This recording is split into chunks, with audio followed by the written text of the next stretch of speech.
आज का टॉपिक है भू राजस्व संहिता 2006 जो कि 18 दिसंबर 2015 को लागू हुआ। इसको उत्तर प्रदेश राजस्व संहिता 2006 भी कहते हैं। संपूर्ण उत्तर प्रदेश में लागू है। राष्ट्रपति स्वीकृति 29 नवंबर 2012। धारा 4 के अंतर्गत परिभाषाएं दी गई हैं, जिसमें उप जिलाधिकारी के बारे में बताया किसे कहेंगे, तहसील के प्रभारी सहायक कलेक्टर। कृषि वर्ष किसे कहेंगे, 1 जुलाई से शुरू होकर के जून के 30वें दिन समाप्त हो, इसे फसली वर्ष भी कहते हैं।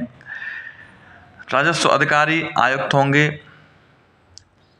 अपर अधिकारी हो सकते हैं, कलेक्टर हो सकते हैं, अपर सहायक हो सकते हैं, बंदोबस्त अधिकारी, अभिलेख अधिकारी, तहसीलदार, नायब अधिकारी, नायब तहसीलदार जिसे कहते हैं, उप जिलाधिकारी, राजस्व निरीक्षक, ये सभी राजस्व अधिकारी माने जाएंगे। राजस्व न्यायालय परिषद और उसके सभी सदस्य राजस्व न्यायालय के अंतर्गत आएंगे। धारा 5 के अंतर्गत राज्य का राजस्व क्षेत्र विभाजन के बारे में बात कही गई है। राज्य कई मंडलों में, जिसमें 2 या अधिक जिले हो सकते हैं। प्रत्येक जिले में 2 या 2 से अधिक तहसीलें, प्रत्येक तहसील में 1 या 1 से अधिक परगना, प्रत्येक परगने में 2 या 2 से अधिक गांव। राजस्व गठन धारा 6 में दिया गया है। राजस्व परिषद अध्यक्ष और सदस्य धारा 7 में दिए गए हैं। राजस्व परिषद वादों, अपीलों या पुनरीक्षणों के निस्तारण से संबंधित सभी मामले देखेंगे। मंडल आयुक्त, जिला कलेक्टर, तहसील राजस्व निरीक्षक। तो दोस्तों, आप देख सकते हैं मंडल स्तर पर आपके आयुक्त रहेंगे और जिला के स्तर पर कलेक्टर रहेंगे और तहसील स्तर पर राजस्व निरीक्षक रहेंगे। धारा 29, कलेक्टर एक रजिस्टर तैयार करेगा जिसमें समस्त ग्रामों की सूची होगी। रजिस्टर का प्रत्येक 5 वर्ष में पुनरीक्षण होगा। कलेक्टर प्रत्येक ग्राम के लिए मानचित्र और बसरा रखेगा जिसका प्रत्येक वर्ष सर्वेक्षण होगा। कलेक्टर ग्राम के लिए अधिकार अभिलेख खतौनी रखेगा। कलेक्टर के अधीन रहते हुए उप जिलाधिकारी, तहसीलदार या राजस्व निरीक्षक अधिकार अभिलेख खतौनी, क्षेत्र पंजी, खसरा और मानचित्र में समस्त परिवर्तनों और गलतियों को ठीक करेगा। किसान बही धारा 41 के अंतर्गत आया गया है। हर बार जब खतौनी तैयार की जाएगी, कलेक्टर यथाशीघ्र प्रत्येक खातेदार को किसान बही देगा।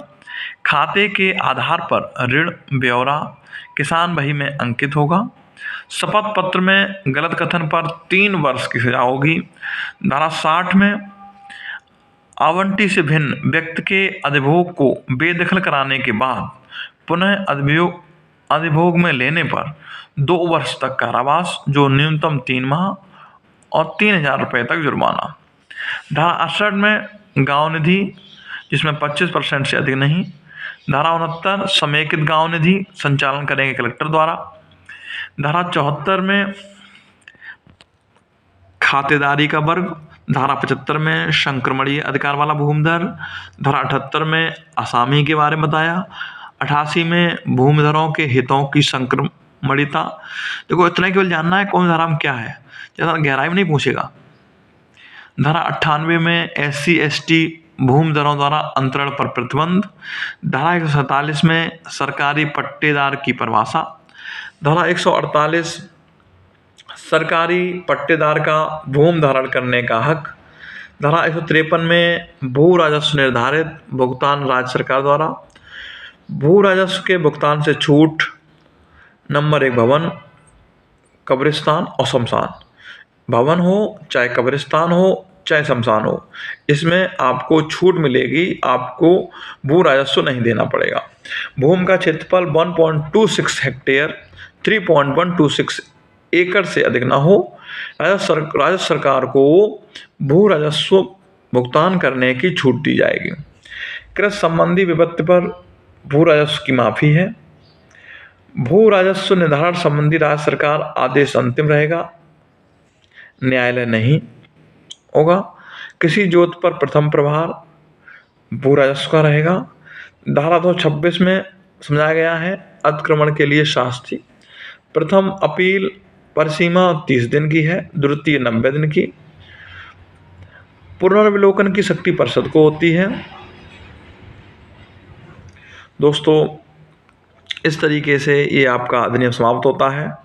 अगर आप दरोगा की तैयारी कर रहे हैं तो हमारे चैनल को सब्सक्राइब करके जुड़ जाएं और इस वीडियो को और लोगों तक शेयर करें, लाइक अवश्य कर लें। नमस्कार दोस्तों, फिर मिलेंगे एक नए वीडियो के साथ। नमस्कार, जय हिंद, जय भारत।